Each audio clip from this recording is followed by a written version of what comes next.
Bienvenue dans ce débat Convainc-moi qui se propose d'aborder la célébration de l'anniversaire du décès de Robert Nesta Marley. Et je voulais souffler tout à l'heure notre thématique du jour, 11 mai 2021. Entre la Covid-19 et Robert Nesta Marley, eh bien, que célébrer?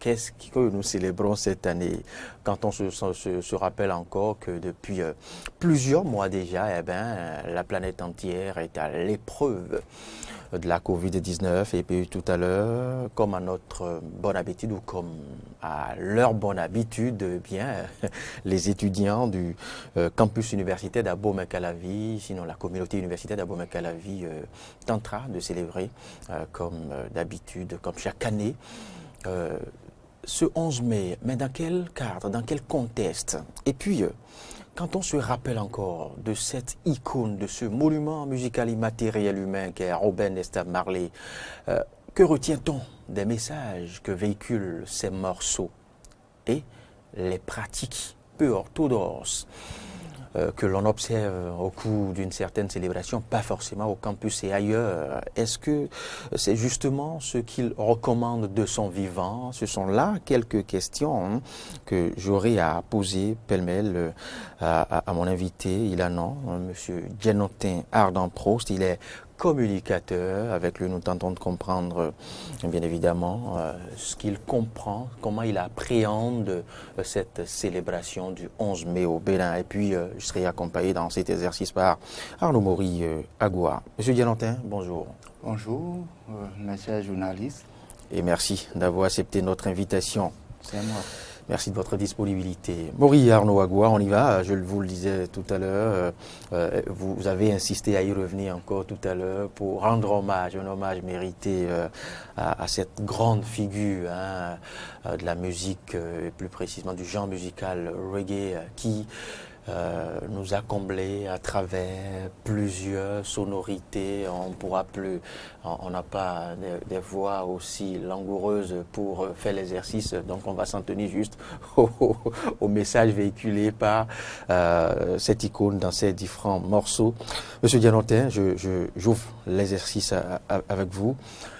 Quand on se rappelle cette célébration, la ferveur qui entoure la célébration du 11 mai dans le monde, quel sera, et quand on sait dans quel contexte intervient la célébration du 11 mai 2021 sous la Covid-19, eh bien, que peut-on déjà dire? Vous avez bien suivi ma thématique? Bien sûr. Parce que je me posais la question de savoir, entre la Covid et le 11 mai, ce qu'on célèbre cette année. On va célébrer l'être humain par-dessus tout, parce que nous sommes en vie. L'humanité a toujours été ébranlée. Il y a toujours des périodes où le monde est assujetti à des épreuves. Mais nous sommes encore vivants. Donc ce que nous célébrons d'abord... On porte encore souffle. On porte encore le souffle. Ce que nous célébrons d'abord, c'est l'humain. Et ensuite, commémorer Bob Marley pour ce qu'il a été. Ce qu'il a apporté à l'humanité. Ce qu'il a apporté à l'humanité, surtout au peuple noir, parce que Bob Marley, c'est d'abord un défenseur de la cause noire, ne l'oublions pas. Il a contribué à l'émancipation de ce peuple. Bien sûr, je pense que c'est quelqu'un qui était en avance sur son temps. Ah oui. Et qui a compris qu'il fallait amener le peuple noir à s'approprier une certaine idéologie de vie. Et vous savez, certaines personnes ont des moyens de s'exprimer. Lui s'est exprimé à travers la musique. C'était une musique hautement intellectuelle. C'était une musique d'une grande force de l'esprit. À forte portée philosophique. À forte portée philosophique, qu'il a su associer au reggae, qui est une musique de révolution. Donc, Bob Marley, c'est un savant mélange, un cocktail d'intelligence et de rébellion. C'est vrai. C'est vrai, vous avez su faire un parfait résumé de ce que c'est que le personnage. Arnaud Maury Agoua, il a dit, on va célébrer par-dessus tout, avant et après tout, l'humain. Tout à fait. Il se refuse de célébrer la Covid. Il a été clair. Oui, il a été clair, on ne peut pas célébrer la Covid, mais cela n'empêcherait pas de prendre des dispositions pour pouvoir célébrer cette fête-là. Comme je l'avais dit tout à l'heure, la célébrer en tenant compte des bavettes, pourquoi pas en tenant compte des gels, donc de tout ce qui est le respect des gestes barrières. Le respect des gestes barrières. C'est ce que je mettais justement dans la célébration de la Covid. Oui, parce que... J'allais y en revenir parce que avec l'avènement de la Covid, les rassemblements de plus d'un certain nombre de personnes déjà sont proscrits. Et même s'il faut rester dans une justesse donnée, il faut le faire toujours en observant les gestes barrières qui sont devenus aujourd'hui des habitudes de vie, jusqu'à ce que peut-être avec beaucoup d'espoir, même s'il y a quelques résistances encore. Bien sûr, notamment chez nous où heureusement, peut-être je vais dire, notre continent n'est pas aussi ébranlé que certains continents. On profite pour avoir une pensée au peuple indien qui est vraiment secoué. Sérieusement secoué ces dernières semaines. Alors, on y est. Le 11 mai, on en parle, mais qu'a été Bob Marley? Qui était-il? Pour qu'on en parle autant, 40 ans après. Il y a d'autres qu'on aurait oubliés, et vite oubliés. Mais 40 ans après, on en parle encore comme si c'était hier. C'est la preuve que c'est un grand homme. C'est la preuve que c'est un grand homme parce que les grands hommes résistent à travers le temps. Et c'est ce que Bob Marley fait. Bob Marley résiste à travers le temps.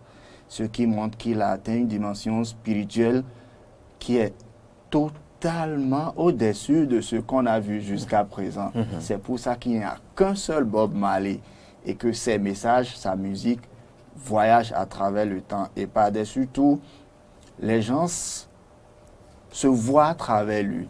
Parce que vous savez, un peuple qui a subi ce que le peuple noir a subi, a besoin d'avoir des icônes, a besoin d'avoir des hommes de valeur, a besoin d'avoir des guides qui peuvent leur orienter dans leur renaissance, dans leur reconstitution. Et j'ose croire que c'est ce que Bob Marley représente avant tout pour les milliards d'Africains que nous sommes. Ces messages. Ne parlons pas de la vie privée de l'homme, mais parlons de la portée philosophique et de la densité intellectuelle de l'homme. Parce que c'est d'abord ça que je veux retenir de Bob Marley. Bob Marley, pour moi, est pour la musique ce que Diego Maradona est pour le football. C'est des gens qui ont révolutionné une pratique, certes avec de la rébellion, mais beaucoup de talent. C'est vrai, c'est vrai, c'est vrai. Robert Nesta Marley, on associe au personnage un genre musical, on associe au personnage un mode de vie. Je veux parler du rastafarisme. Le rastafarisme qui est quelque peu galvaudé de nos jours, qui pour certains se résume à ce que vous savez, à la pratique à fumer et autres, à entretenir des dreadlocks. Et autres, je sais pas, et l'oisiveté.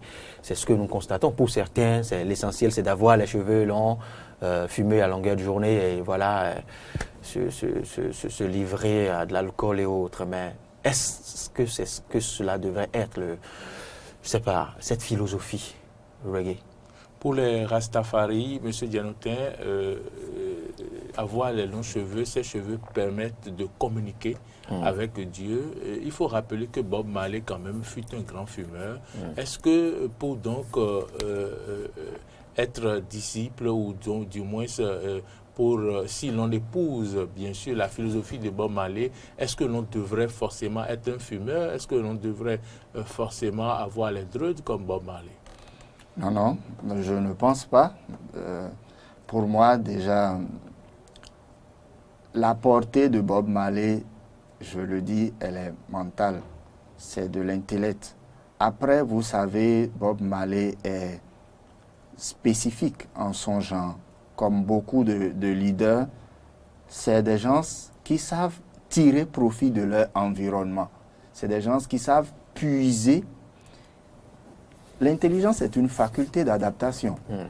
Et donc, quand vous avez les aptitudes mentales requises, vous arrivez à vous adapter aisément à votre environnement et à atteindre vos objectifs. Et donc, dans cet environnement, ce n'est pas Bob Marley qui a créé la consommation du chanvre. Rappelons qu'il était dans un environnement où les gens consommaient énormément de chanvre. Donc, il s'est adapté à cet environnement tout en s'appropriant les valeurs qu'il pouvait s'approprier, fût-elles intellectuelles ou spirituelles, pour pouvoir atteindre son objectif. La preuve, il n'y a qu'un seul Bob Marley. Pourtant, les gens ne continuent pas à fumer le chanvre, porter des dreads et tout.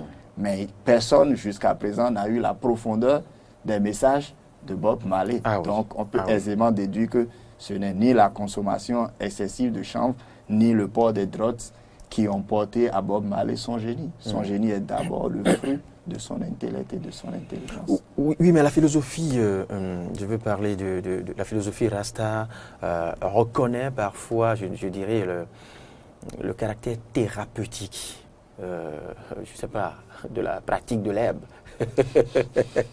Et Marlon Acha en a parlé, il a consacré un morceau, Bob Marley également. Et paraît-il que cela leur permet de se connecter avec l'être supérieur?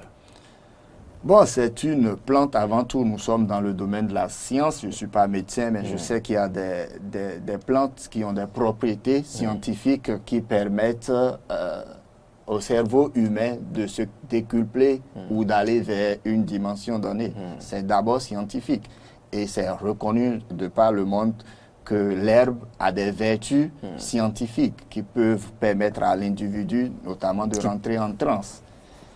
Donc, mais de là à dire que ça a des vertus thérapeutiques, parce que nous constatons quand même qu'il y a beaucoup de personnes dans la société, lorsqu'elles deviennent accros, se retrouvent dans des centres psychiatriques. Ça veut dire que ce n'est pas quelque chose qui doit tomber dans n'importe quelle main. Donc, si Bob Marley a eu cette force personnelle en consommant de l'herbe, de pouvoir être ce qu'il est, ce n'est pas donné à tout le monde. Donc, il faut faire très, très attention, oui, dans la quête d'émotions. Et c'est ce qu'il nous faudra faire comprendre aussi à la jeune génération. Bien sûr, surtout que qu'on peut consommer, qu'on peut aimer le genre reggae sans forcément verser dans les exagérations. Dans la déviance, parce que je pense même que ce comportement est devenu préjudiciable même à la survie du mouvement reggae, parce que de plus en plus, ceux qui sont dans cette conception musicale n'ont plus tellement de crédit auprès de mélomanes, parce que la déviance est de plus en plus remarquée et les messages n'ont plus de quintessence. Parce que je me rappelle, j'ai suivi une émission sur une chaîne française où le monsieur, en pleine émission, il est totalement allé à la dérive et il a commencé par dire n'importe quoi parce que justement, il était sous l'effet de l'herbe. Donc, ce n'est pas quelque chose forcément qui sert. Ce qui sert d'abord et avant tout, c'est une conception claire de ce que vous avez envie de faire et de vous donner les moyens intellectuels et humains requis pour aller vers le succès que vous cherchez et non plutôt d'aller vers une déviance qui finit par vous sombrer. Et il n'y a pas que cette pratique. On peut, au chapitre des acquis laissés par Robert Nesta Marley, eh bien, on peut se consommer comme il faut aussi les messages, les enseignements, les recommandations. Et nulle part dans aucun de ces messages, dans aucun de ces morceaux, il n'a été dit qu'il faille braquer, qu'il faille, je sais pas, fumer à longueur de journée, qu'il faille cultiver l'oisiveté. Donc c'est dit qu'on peut aussi se consacrer aux acquis, à ce qui est positif, au-delà de ce qu'on disait là, parce que Bob Marley n'a pas recommandé dans un morceau qu'il faille faire que consommer de la chanvre et autres. Mais par contre, il a enseigné, il a enseigné l'amour, il a enseigné le sens du travail bien fait, il a enseigné beaucoup d'autres valeurs cardinales. Et je pense qu'on peut se baser, qu'on peut s'en tenir, ne serait-ce qu'à ces valeurs cardinales proposées ou partagées par Robert Nesta Marley dans ses morceaux. Tout à fait. Et vous faites bien de souligner, quand vous parlez de braquage, je viens en appui à ce que vous venez de dire pour dire que lorsque vous vous adonnez à la consommation de chanvre et de produits stupéfiants, vous êtes manipulé justement par votre incapacité à maîtriser ce que vous avez consommé et vous êtes parfois dépendant. Et c'est ça qui conduit aux scènes de braquage, d'agression, parce que vous n'êtes plus maître de vos actes, vous êtes dépendant et donc parfois vous recherchez vainement des moyens au risque d'aller agresser d'autres personnes pour vous procurer de l'argent et aller en consommer davantage. Donc ça vous dessert énormément. Donc Bob Marley, oui, comme je le dis, c'est un grand homme. Lui, il a su consommer de l'herbe, mais être ce qu'il est. Et quand vous prenez 1 million de personnes, vous avez 1% de chance d'avoir des gens comme Bob Marley. Donc, au risque d'aller détruire sa vie dans la consommation de produits pour, au finish, ne rien prouver, il vaut mieux s'abstenir et retenir de Bob Marley la portée de ses messages, la densité de sa philosophie. J'y tiens. Parlant de la portée des messages, je me rappelle qu'il y a des messages de ces morceaux où Bob Marley nous a appris le sens de l'abnégation. Oui, la valeur de l'effort. Tout à fait. Où il nous demandait de ne jamais abandonner, même quand ça devient difficile, même quand les situations semblent un tout petit peu compliquées, qu'il faille continuer à se battre et d'espérer que le meilleur sera au bout de l'effort. Vous ne me direz pas le contraire. Il a chanté aussi pour l'émancipation de la femme, ce morceau que vous consommez allègrement, Arnaud Mori Yagoua. Il a chanté pour l'émancipation de la femme. Alors, ça dit qu'il y a de la valeur, que c'est toute une mine, au fait, ce répertoire laissé au-delà de la belle sonorité, il y a de la valeur. Il y a une morale, il y a une leçon. C'est toute une mine que nous pouvons continuer à consommer il y a une pour la phrase postérité. que je retiens de Bob Marley. Il dit de libérer son esprit de la mentalité d'esclave. Ah oui. Et ça, c'est le son de la rédemption. Le son de la rédemption. Oui. Merci. Et je pense que bien des années plus tard, le peuple noir se retrouve à toujours être dans la posture de celui qui mentalement demeure quelque part un esclave. Et si nous devons célébrer Bob Marley, nous devons commencer par nous libérer de cette mentalité d'esclave. Et lui, il en parlait plus de 40 ans plus tôt. C'est ce qui vous faisait dire tout à l'heure qu'il avait de l'avance, qu'il avait une longueur d'avance sur sa génération. De l'avance sur son temps et de rappeler, malheureusement, même si ça fait mal, ayons le courage de le dire, de rappeler qu'aujourd'hui, les milieux d'extrême pauvreté de par le monde, où il y a des Noirs, c'est des milieux où les gens consomment énormément de l'herbe. C'est des milieux où les gens portent une philosophie sans emporter l'essence. Le tout ne suffit pas aujourd'hui parce que l'essence des choses est beaucoup plus importante que l'apparence des choses. Et c'est ça qui faisait la force du peuple noir, l'essence. Quand on parle aujourd'hui de la divinité au goût, par exemple, ce n'est pas les tas de ferraille qu'on voit sur lesquels on verse de l'huile rouge. C'est le principe à la base, il y a le principe actif. Et c'est ça que nous maîtrisons en Afrique. Et c'est ça que nous devons nous approprier.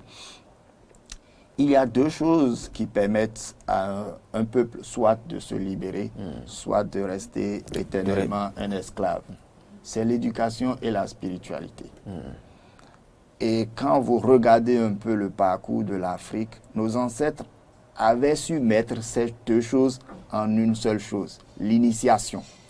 L'initiation nous permettait de faire à la fois de l'éducation et de la spiritualité. Plus tard, on va casser les deux. On va parler de l'éducation en termes de formation académique et de spiritualité, avec la liberté pour chacun aujourd'hui d'aller vers la religion qu'il souhaite. Mais nous devons d'abord et avant tout garder en esprit que ce qui permet à un peuple de s'en sortir, c'est ses valeurs identitaires. Aujourd'hui, il y a une question qu'on doit se poser. Qu'est-ce que c'est que d'être noir?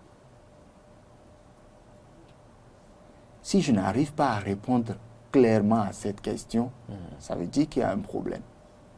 Et c'est pourquoi le peuple noir, malheureusement, est encore en train de se chercher. Parce que nous n'avons pas encore clairement répondu à cette question de valeur identitaire. Lorsque vous voyez un blanc, un français, un belge, il va vous dire clairement ce que c'est que être français. Quelles sont les valeurs qu'un Français défend, quelle est leur idéologie de vie, leur cuisine, leur mode vestimentaire. Il va vous parler de l'histoire de ses ancêtres. Il a une fierté à assumer sa nationalité française. Mais lorsque on dit « je suis béninois », vous voyez parfois le dédain que les gens ont de parler de leur nation. On ne sent pas la fierté d'appartenance. On ne sent pas cet élan patriotique qui doit nous pousser, parce que vous avez bien dit, Bob Marley a dit, de nous transcender. Mais pour arriver à se transcender, il faut porter des valeurs, il faut avoir de l'envie. Il faut le sentiment d'appartenance. Il faut le sentiment d'appartenance. Et ce sentiment d'appartenance, au fil des jours, se détériore. Et c'est ça le problème de l'Afrique, se détériore. Parce que la famille, et que je ne parle pas de la famille nucléique, mais je parle de la collectivité, qui est l'institution la plus riche, jadis, que l'Afrique avait pour porter ses valeurs, aujourd'hui est totalement disloquée à cause justement des valeurs dont je parlais quand je parle de l'éducation et de la spiritualité. Parce que la spiritualité, aujourd'hui, nous avons des religions modernes. Je ne suis contre aucune religion moderne, mais il faut pouvoir pratiquer les religions modernes en gardant en esprit les valeurs africaines. Parce que l'Afrique a des valeurs. Et je vous dis toujours que l'intelligence est une faculté d'adaptation. Et il est impératif que les religions, si elles doivent s'opérer en Afrique, s'adaptent aux valeurs africaines. Que les formations que nous allons faire dans nos universités, dans nos écoles, s'adaptent aux valeurs africaine.